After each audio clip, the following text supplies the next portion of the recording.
ট্যালস। এই গল্পটা 3000 বছর আগের। গ্রিকে একজন অধার্মিক ছিল যাকে গ্রিক থেকে বের করে দেওয়া হয়েছিল জাদুটোনা করার জন্য। তার আত্মা পুনর্জন্ম না হওয়া পর্যন্ত কষ্ট সহ্য করে গেছে। আরে বাপরে,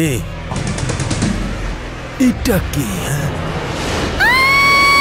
ওর নাম ছিল, আর সব সময় থাকবে। ও হয়তো আমাদেরকে দেখছে। তুমি কি দেখতে পাচ্ছ না যে ও শরীরের অংশ কালেক্ট করছে যাতে ও আবার বাঁচতে পারে?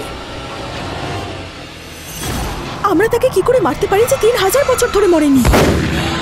ওর থেকে দূরে সরে যাও। আমাকে সাহায্য করো। হ্যাঁ, তুই তো রাজকুমারীকে কোনোদিনও পাবি না।